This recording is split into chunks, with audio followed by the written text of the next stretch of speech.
Bambaleje, bambaleje, ala ala bambulkado.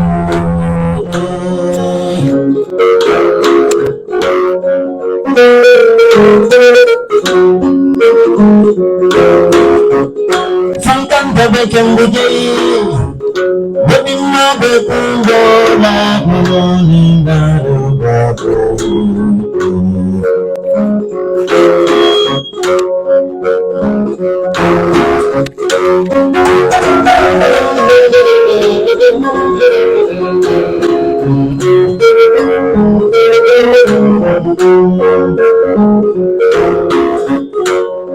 I am Mahayam So, the Honorable Member of the 10th Executive Council and the former Information and Communication Minister of the Northern Students Association. Now I will allow my co-moderator to introduce herself, and then from there we will take you through the itinerary for today's program. Assalamu alaikum, good morning everyone.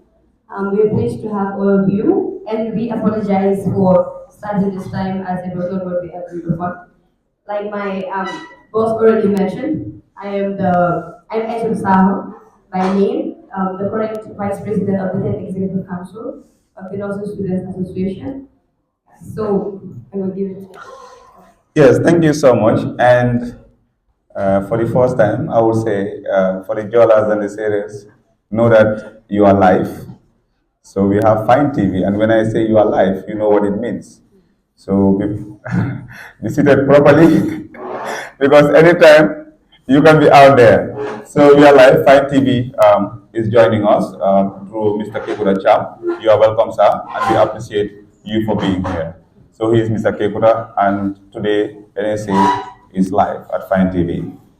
Now to take you through the itinerary.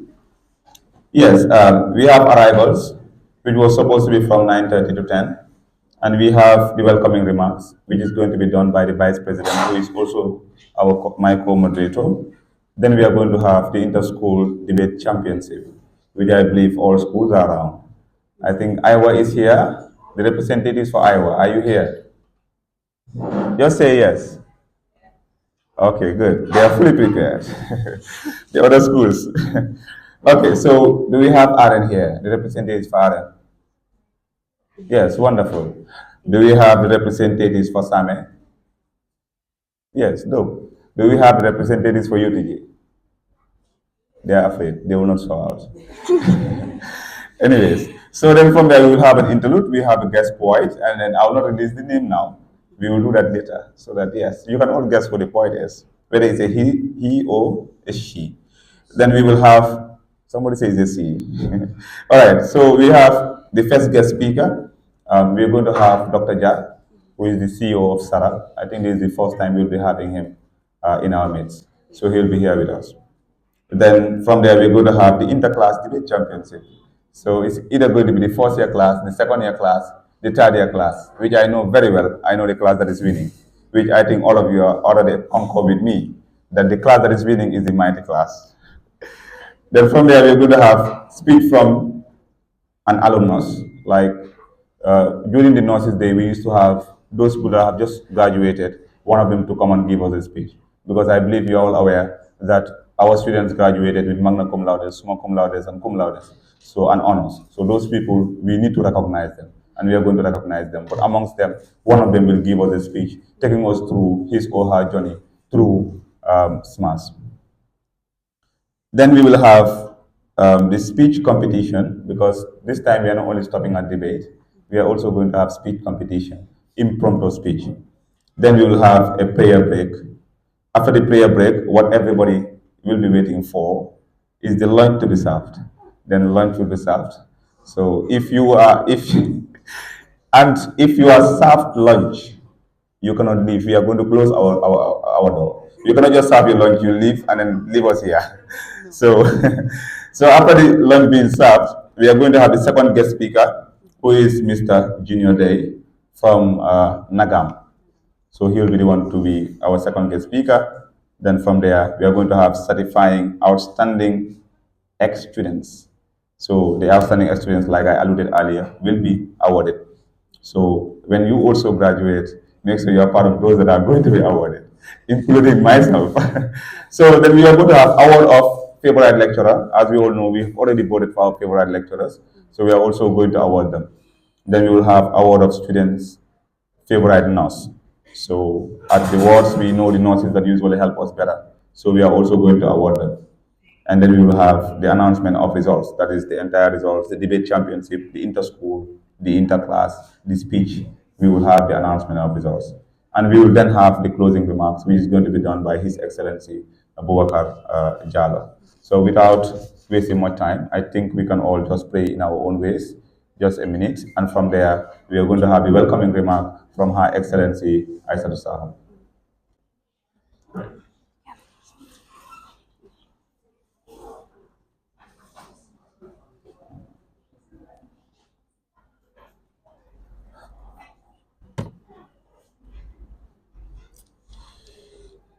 All right. Amen.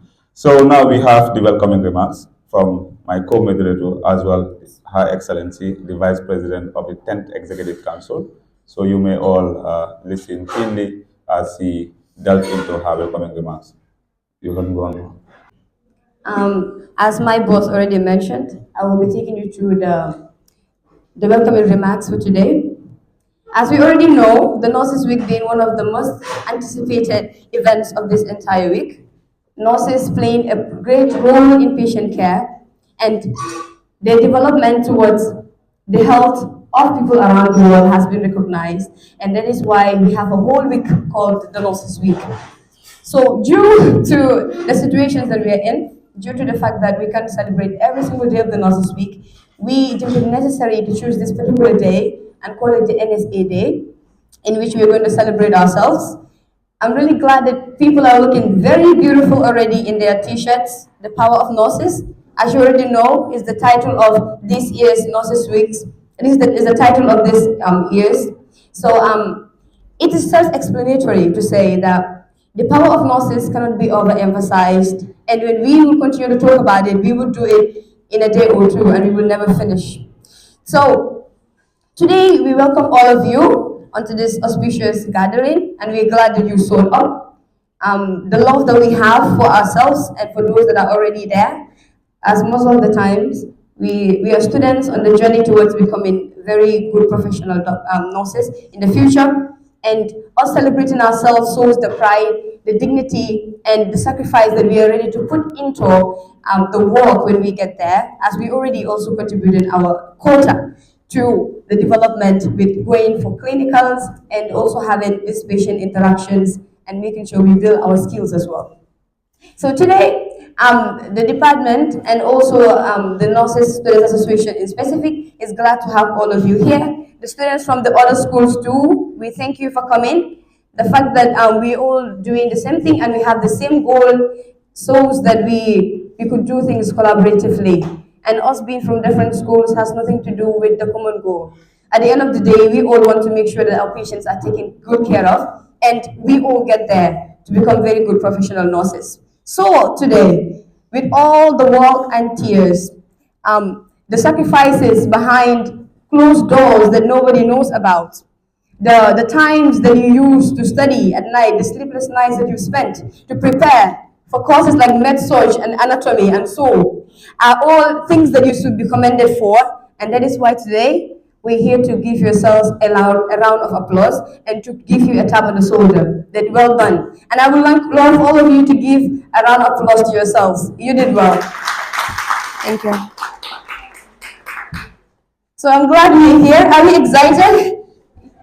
Thank you so much. So I'm not going to make it long. We already started the program late. So what we do is we kick off and we move, right? I know you're all very you're so eager for the debate that is about to come. It's not going to be an easy one. We're going to bring explosive points here, and I'm just sure that the hall will actually receive something they've never received before. And I hope all of you are ready to support the people that are going to represent you. Yes, and we make sure we have as much decorum as possible so that we do not waste much time and the events will go in smoothly. So with this, I would love to end this little speech from here and we move on to the other events. Thank you so much. Abubakar as well went to Ahmadu Bello University in Nigeria. and then proceeded to Royal College of Surgeons in UK. Mr. Abubakar Jah is a consultant urologist and reconstructive urologist as well. Mr. Abubakar Jah is a senior consultant at EFSTH Department of Surgery. Not only that, he is also a senior lecturer at the University of the Gambia. Mr. Abubakar Jah is the medical director of Sarab Hospital.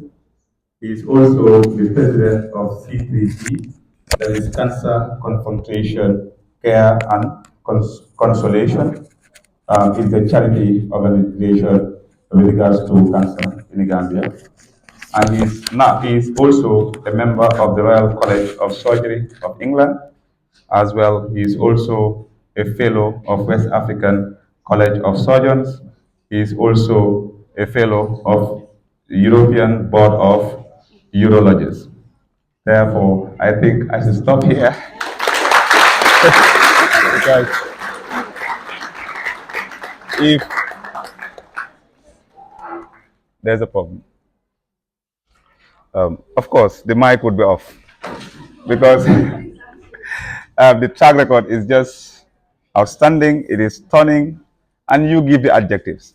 I believe each and every one of us here is motivated, and each and every one of us here want to achieve all these things that Dr. Jah achieved. This is why we invited him here to serve as our source of motivation. And when, yes, this PA system is brought by a Jola, so obviously it has to misbehave. So what we will do is we will have to invite Dr. Jah. Colleagues, distinguished guests, colleagues from the nursing fraternity, if there's any here, and other medical fields, the president, vice president, and other executive members of the Nursing Students Association, and dear nursing students. It is both an honor and a privilege to be invited today as a guest speaker in this auspicious gathering, and I take the opportunity to wish all of you a happy Nursing Day.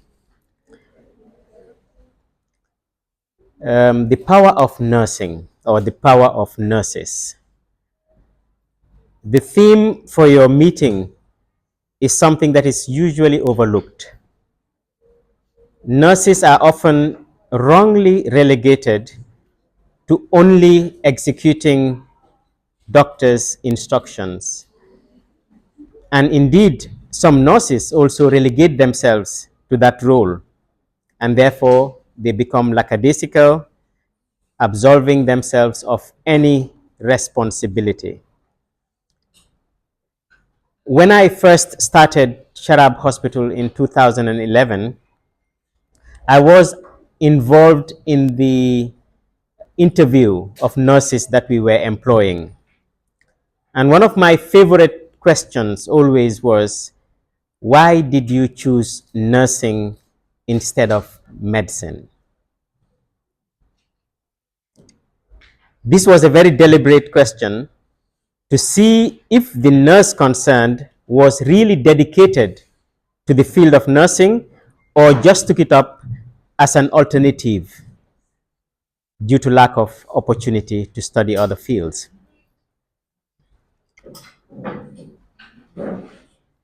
I also wanted in that interview to find out the depth of knowledge about what nursing is about by the candidate. Unfortunately, a lot of the candidates found this question very difficult to answer. I, however, believe that for someone who is or who has chosen nursing as a field, this should be a very easy question to answer. Because if nursing is your calling, then you would know why you're doing nursing. We should know that neither of the fields is superior to the other. And doctors and nurses, and indeed other health care personnel, have distinct roles which are interdependent and all geared towards achieving the best results for our patients as a teamwork. So today, in the next few minutes, I will attempt to bring up some points that will inspire all of you to be proud of your profession. I want to stress here that while nurses do not have power over doctors in a hierarchical sense, they do possess specific professional strengths and areas of influence which can be seen as empowering within their scope of practice.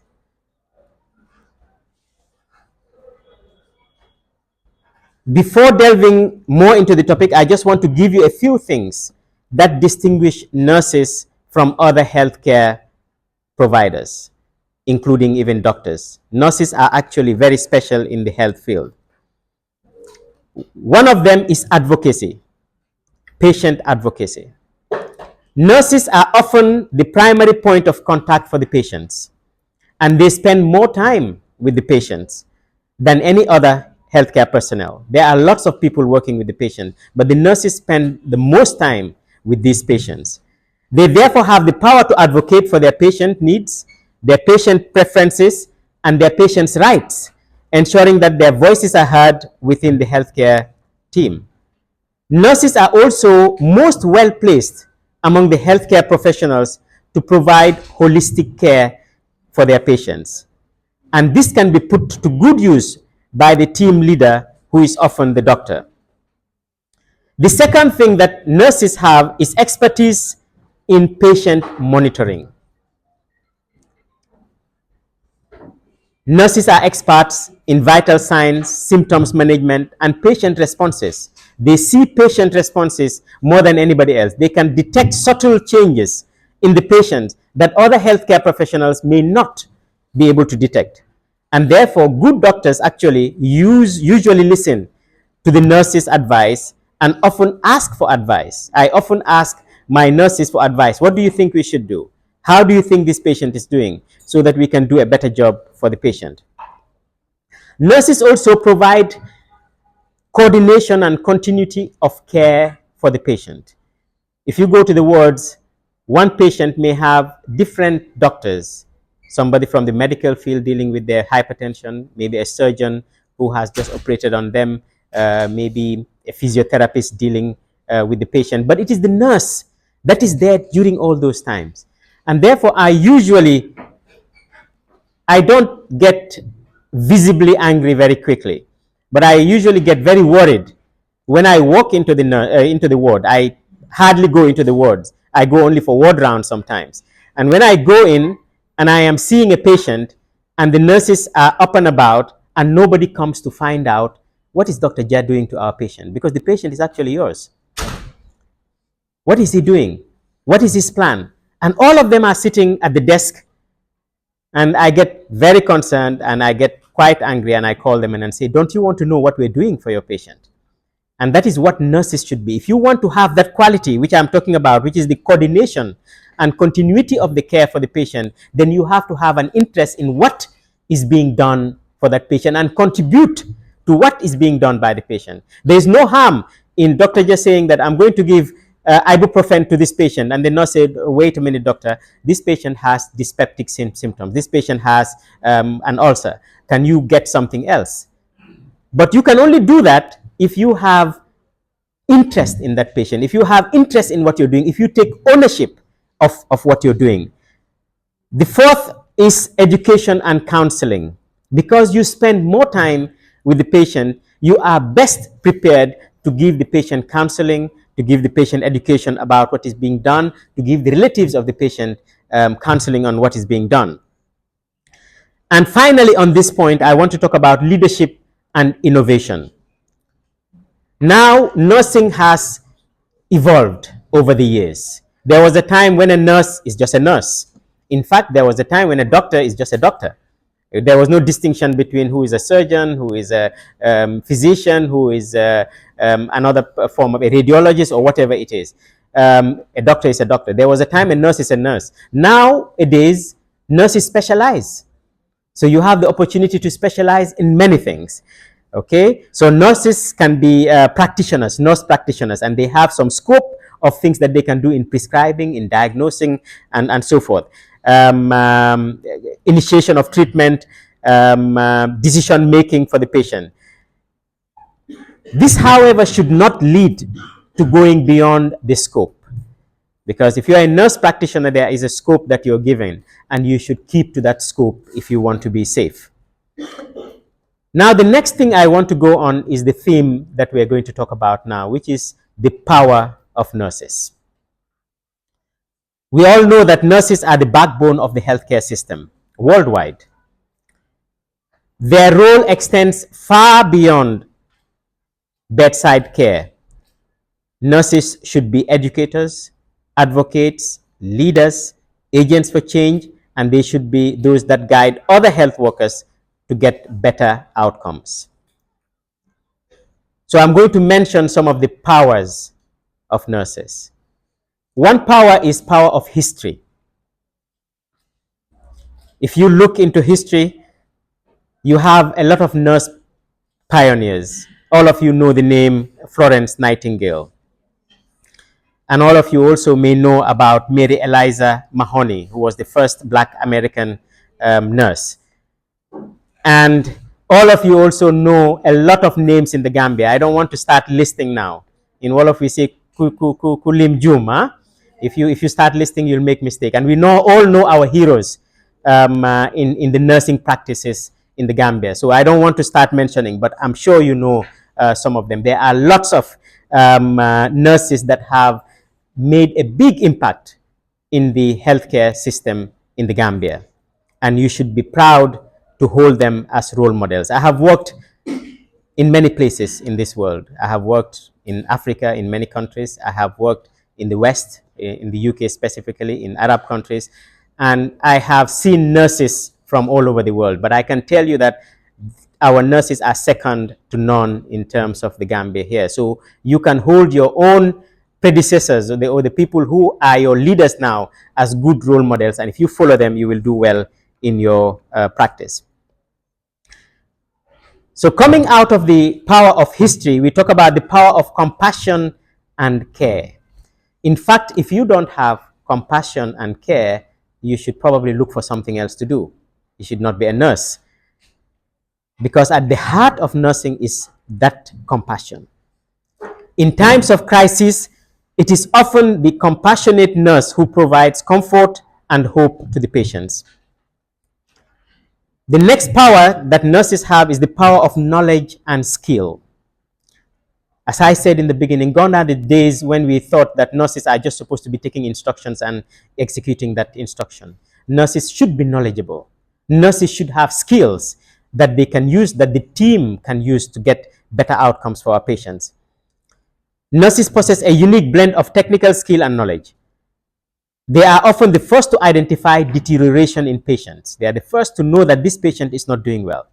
The first to educate patients about their health, and the primary advocates for prevention and wellness in patients. The next is the power of advocacy and leadership. Nurses have a voice, and they are often the voice and the advocates of the patients because they spend so much time with the patient. They know the patients in and out. Okay, the other physicians may just know about the illness of the patient, but they don't know the other details about the patient. You know those details, so you should be the advocate for the patient. They serve as the most representative voice and advocate of the patient. The next power is the power of resilience and adaptability. We all know about the recent world events that have happened, the Ebola outbreak, the COVID outbreak, and nurses were at the forefront in fighting these outbreaks. They stood resilient amidst adversity, continuing to serve even when they were at risk, and many nurses lost their life actually in these scourges, and their strengths inspire us. I have just quoted a couple of papers that I have looked at. One of them says it's nurses' experience of health concerns, teamwork, leadership, and knowledge transfer during the Ebola outbreak in West Africa. This was in the Nurses Open Journal. I think this was in 2015 by somebody called Jessica Holmgren. And there was another paper that was written in the Lancet by Andrew Green. We talked about remembering healthcare workers who died from Ebola in 2014, and a few of them were nurses. So after having talked about the power of nurses, the next thing I want to look at is the future of nursing in the Gambia. The potential of nurses in the Gambia is immense. By investing in education of nurses, in the leadership development, and creating opportunities to participate in healthcare rather than only executing doctors' instructions and involvement in policy making, we can unlock a powerful force for health transformation in this country. And you are at the helm of that. Your generation of nurses has the ability to spearhead innovations, drive community health initiatives, and shape health policies. But you can only do this by seeking knowledge, by being very close to your patients, and by being their advocates.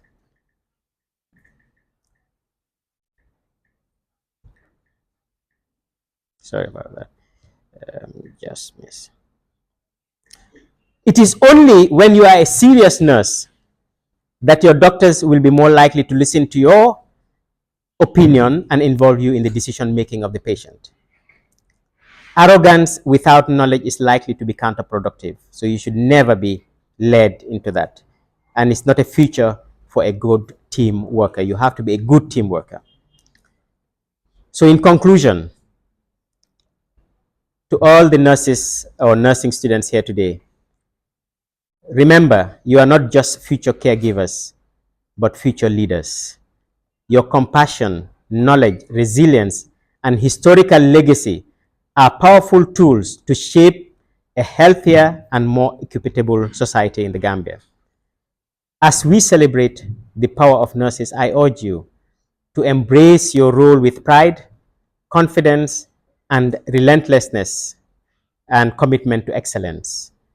Let the inspiring legacy of pioneers that we have mentioned and those who came before you remind us of the profound impact that you yourself can make. And finally, I want to tell you that to be a successful nurse, you must be what?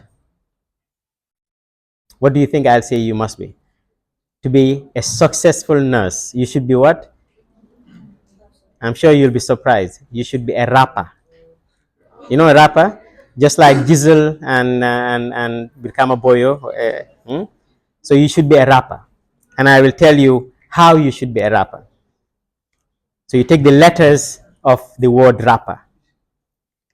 R, you should be reliable.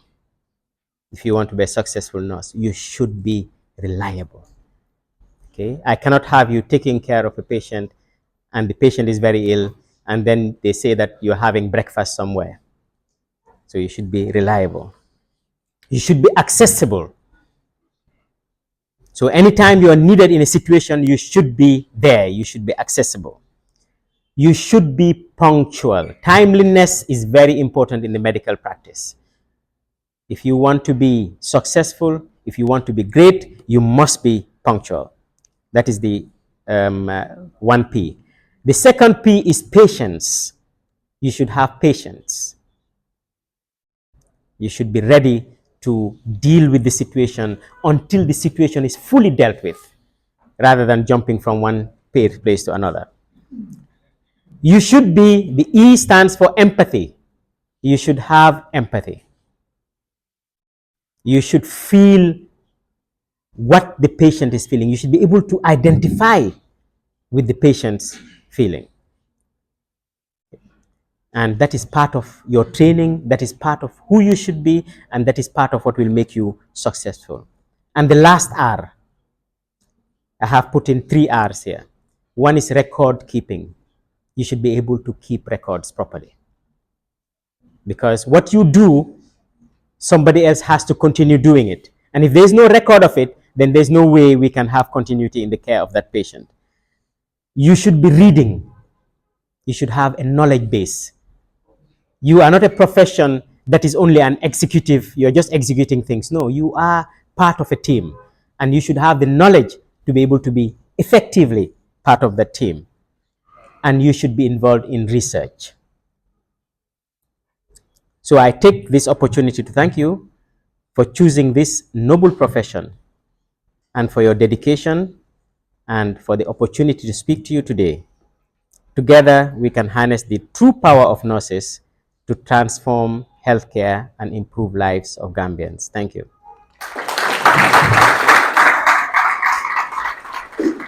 Thank you very much. I believe that the biography said it all, and when he came, he proved it. Thank you so much, Dr. Abubakar Jah. We really appreciate this. And I believe that most of us were with our phones writing in our notepads, others with their books writing, because this was not just a speech, but I would say it was a lecture. And a lot of us were able to learn. And like he said, all nurses are good rappers. When he first said rapper, most of us were like, what is he about to say? Does he want to turn our school to a music studio or so? But obviously, we all have to be rappers. And like we said, we have to be reliable. We have to be accessible. We have to be punctual. We have to be patient. We have to be empathetic. We have to be keeping record. As you know in your assessments, record keeping is very important. It doesn't only stop at assessments, but we. So now we go on with the inter-school debate championship, which I guess all schools are ready to go ahead with. I just want to know which school is winning this year's debate championship. Is it RN? Is it UTG? Is it Iowa? Is it SAMI? If you are afraid to speak, the ones that speak are the ones that are winning. So which school is winning? SAMI. Where's SAMI? Where are your people? Are you guys, do you guys believe you are winning? Of course. It's going to be a battle of ideas. Of course. What of RN? Do you guys believe that you are winning? There is one school I am supporting, and that school is a UTG. It's amongst these three schools. And obviously you will see why I'm supporting that school, because I know they are the best as far as this year's debate is concerned. You know, they used to say, Feka Silen, don't learn, right? That is what is going to happen this year if you guys are not mindful. But anyways, it is going to be a debate that is going to be well contested, and it is going to be very free and fair. And for that reason, none of us here is going to serve as an adjudicator, because we cannot come from NSA and also serving as judges, no matter what happens. Even if NSA wins, that means we might be termed as we are biased. And that is why we've talked to seasoned adjudicators. Whenever we go for BP debates, we do have people that are adjudicating us. And those people are people that are going to adjudicate us. One of them is a seasoned law student, and the other one is a seasoned journalism student. I think that is very fair. The fields are even totally not related to health or science. So these people, one of them is about to be here because he told me not long ago that he is around Westfield. That was about 10 minutes ago. So obviously he will be here with us. But if you all understand the way the BP debate goes, you will be given the motion and you will be given 15 minutes to prepare. And that 15 minutes, you have to be very honest to yourself. You cannot use electronic gadgets. You have to use your head, your intellect, and then think about the points, outline them, and then debate within 7 minutes. I believe Iowa students that are here, or Iowa representatives that are here, summit representatives that are here, and Aaron, what is the other school? Same Aaron, Iowa, and UTG. I believe all of you were informed the same information. If not, please raise your hand, and from there we will know how to go on before things start. The representatives of SAMI, do you guys have the same information as to how the BP debate is going to be? The representatives of RN, you receive the same information as well, right? The representatives of UTG, you receive the same information as well. And the representatives of Iowa, you receive the same information as well. To all of you, and of course, happy Nursing's Day to all of you. I'm a runaway science student. I studied science when I was in high school. I went to Methodist Academy. I did pure science, but my passion led me somewhere else. But I think I want to first of all start by congratulating all of you for having the courage and the bravery to do the work that you do, for continuing to sacrifice your health to ensure that lives are saved daily in this country. So we celebrate the beauty of your profession today. So without further ado, I'll just get into explaining the rules of the debate, and I really hope that the participants would, the debaters essentially would keenly listen to the rules. That way we're on the same page. as far as my expectations or our expectations for this debate is concerned. Wait a second.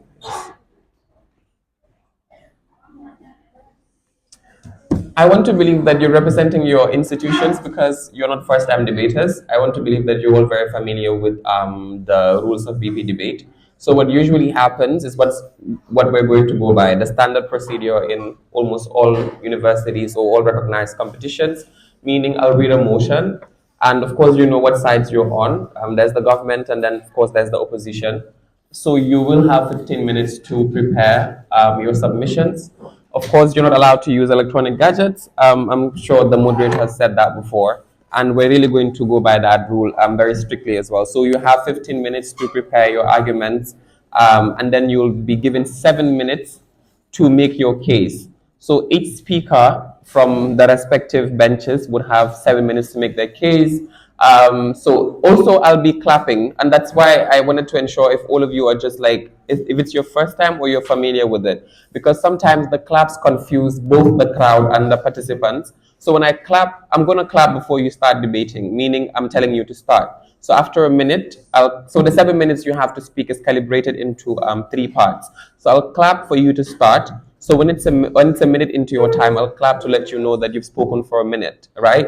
And then when I clap the second time, it means that point of information or point of pure eyes open, essentially, which means that your co-debaters from the opposing bench could ask you questions, and you're at discretion and liberty to answer or not answer. I'll get into the scores that we've allocated for each of the rubrics that we're using to gauge your performance today. But yes, so when I clap the second time, it means that POI is open. So when you debate for the 6th minute, I'll clap again just to let you know that POI is closed, and to also let you know that your time is about to elapse. That way you're able to just wrap up your submissions and conclude. So at 7 minutes, I'll clap twice to let you know that your time is over.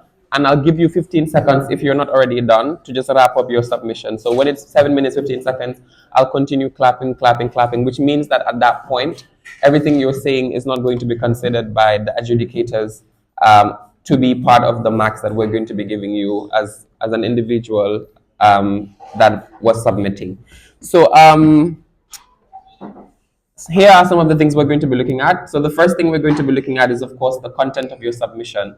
So how many points you've presented, but the relevance of the points you presented to the motion.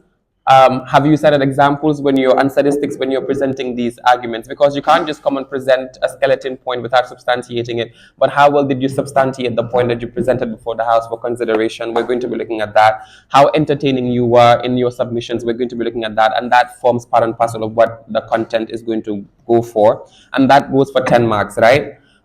So the conciseness of your speech, meaning how well you respected time, because as people will tell you all over the world, that the best of public speakers are people who are able to speak and respect time, right? To be on time. So we're also going to be looking at how you manage your time, and that goes for 5 marks. Of course, your voice projection. You can't be speaking, you can't be debating, and people are not hearing what you're saying, right? So that would also go for 5 marks.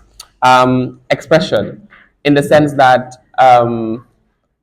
how good is your command of the English language? Like how well are you able to articulate your thoughts? How well are you able to coherently articulate your thoughts? We're also going to be looking at that. How well does your subject and verb agree? We're going to be looking at that as well. So that would go for 5 marks. And of course, I think it goes without saying that grammar would also be considered. Past tense, present tense, etc., prepositions, etc., will be looked into, and that would go for 5 marks. And of course, your eye contact. And by the way, we're sitting over here, so you're not making eye contact with me. You're making eye contact with the audience. You get? Yes. Unless you want to raise anything for my attention, because maybe you want to raise a point of order. Maybe somebody is asking you a POI, you don't want to take it, and the person is insisting or went ahead to ask a question, and you want to bring that to my attention. Then you can look at me and put that to my attention. But of course, it goes without saying your confidence. Yes, when you stand here, how you're able to exude that you're confident in what you're saying, you believe in what you're saying. That will also go for 5 marks. And of course, POI, which I explained earlier, point of information, essentially. So you either ask a question or you can make a rebuttal POI, depending on what you want to do. So, and also you have the discretion to choose. If you answer a POI, like as in POI, you answer yes, you get 2.5. If you answer the question correctly, and unfortunately, that is like, unfortunately for you, unfortunately for me, that's at our discretion as judges to decide whether or not the question was answered properly or not. So how well you answer that. If you answer the question properly, we'll give you the additional 2.5 to make it 5 marks in total. If you don't, you'll just have the 2.5 for taking the POI. I don't know if you get what I'm trying to say. But also, like, don't take the POI just for the sake of taking it, and then before 15 seconds would elapse, and you just go, you know what, your 15 seconds is, because people do that as a strategy to just get the 2.5 marks. So we're seasoned judges and we've been doing this for a long time. If you do that, like, you wouldn't get the 2.5 mark that you were trying to get in the first place. Also, like, your questions during the POI, please ensure that you're asking them within 15 seconds. Like, anything beyond that, you'll be asked to sit down. So when you have a POI, if it helps you articulate yourself better, you can write the question on a piece of paper, and then you can read it out when the person accepts the POI. If you think that articulating that question within 15 seconds would be a problem for you. Yeah, so that's all. Unless the participants have specific questions they would want me to answer, which I'm more than happy to. Do you have any questions? Okay. So I'm going to read out your motion now. Your motion reads, this house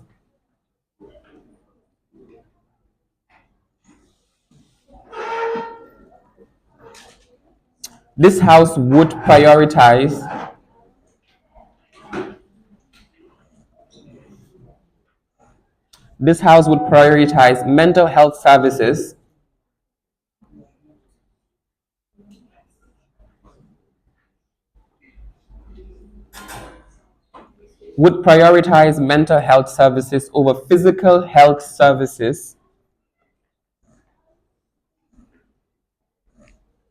in the national health budget. I'll read it one more time. This house would prioritize mental health services over physical health services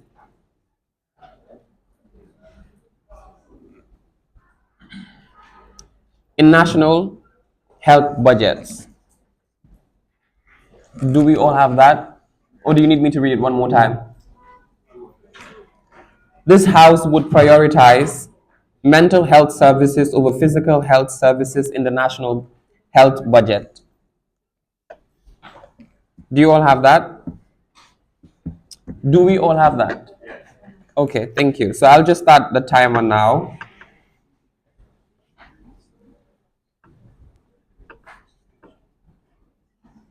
All right. So thank you very much for the attention. And so, members of the public, please, when I'm clapping, please don't follow me. Sometimes when, because it happens with the audience, they don't understand the system, and so they don't understand what the claps are for. So when you clap as a judge, they would just clap with you. So it's not meant for you to clap with me. I'm not clapping for the participants.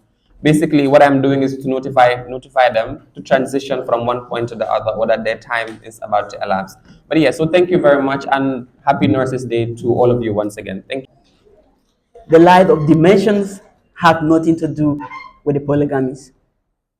As we go on, Mr. Oppositions, it is clear that nothing to go against when Dr. Jai mentioned that the noise look at the mental health of the patient first before the physical appearance of the patient.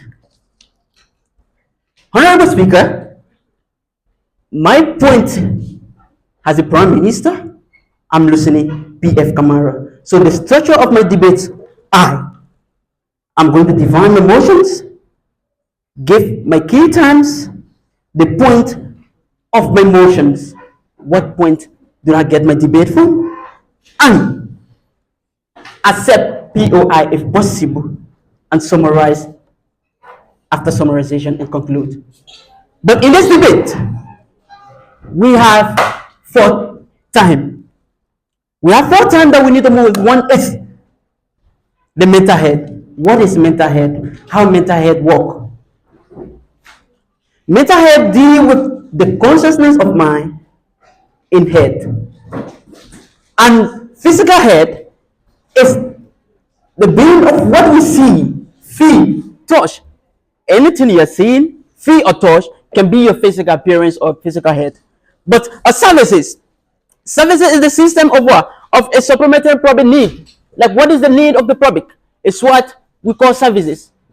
So you cannot tell me that just probably need mental health, no, or a probably need physical health. But I'm yet, as a prime minister, to say that yes, the government should choose or take mental health as priority than physical health, because a mental health is already in the mind, and anything that affect the mind affect the entire physical appearance of the body. Now, a budget is an estimate income. A budget is an estimate income of a period. Like, what is the estimate? What do we set? So at least to reduce the mental health rate.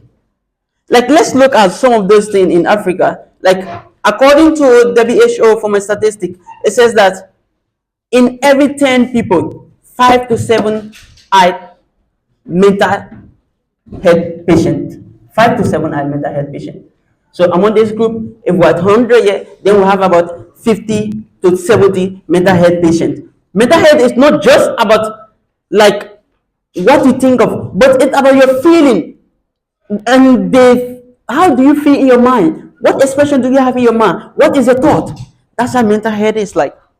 And in 2014 to 2022, according to the WHO report, among 80% of youth and mental health patients are suffering from mental disorder. So how do we feel when we talk about mental health? 80% are suffering from mental disorder. A mental health can be in your house, a mental health can be on the street, a mental health can be in the school, wherever you are, you're having a mental health.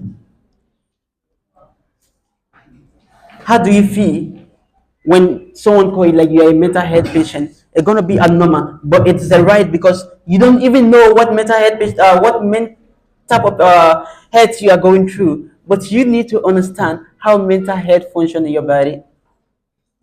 Now, according to Fatu Network, the statement from Tanga Tanga Hospital, like every year from 2014 up to date, every year the psychiatric patient in Tanga Tanga increases. And these are mental health patients. They are not physical health patients.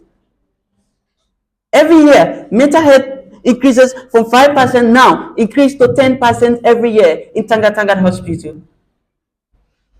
Now, how are you going to feel if it is increasing, no decreasement? On mental health, based on my research, a mental health can be from depressions, anxieties, agitations, and stress. Most of the mental health we are going through today as a student is stress, because you have anatomy to study, you have physiology, and some of you are like, anatomy is my problem, well, no, I'm going to deal with it. I want to ask this question. Are you really going to feel? How are you going to feel, and how are you going to accept if you are a mental health patient? Will you accept that you're a mental health patient? No, you cannot accept, because you thought it's an insult. It's not an insult, it's in our body. We move with it, it's in the mindset. Psychologically, it needs to be allowed, even though sometimes it is rejected, but it must be allowed. Okay, some mental health can be caused based on addiction of drugs. If I'm talking about drugs, let me specify the drugs. We have type of drugs. Like the drugs that you're going to take, like nicotine, cocaine, causes some mental harm. But most of our mental health condition these days in Africa, most of our mental health problem we are facing based on psychologically are earlier marriage for women, men smoking drugs. Like if you are addicted to smoking drugs, and female, like you want to man peer pressure because my friend is having anything like I want to do, so my friend is doing this, I need to do it, and your period of point gonna affect you based on your psychiatric process. So, secondly, I mentioned that I'm gonna give you some key points, which I give, and my key point are genetics. How do you feel when you have family pressure at home and you need to study in the school and at the same time you need to go to work to feed yourself? You have mental disorder appearance there. So by right, we the government is compulsory, or the government should take mental health as priority than physical health, because mental health affects almost 80% of people around the world. Out of 100%, if 80% is affected of mental health, how many percent do you expect to have to be normal in the world? How many percent of people? What is the percentage? What will be the rate? What is going to be the rate? Honorable Judge, Mr. Speaker, has you seen this debate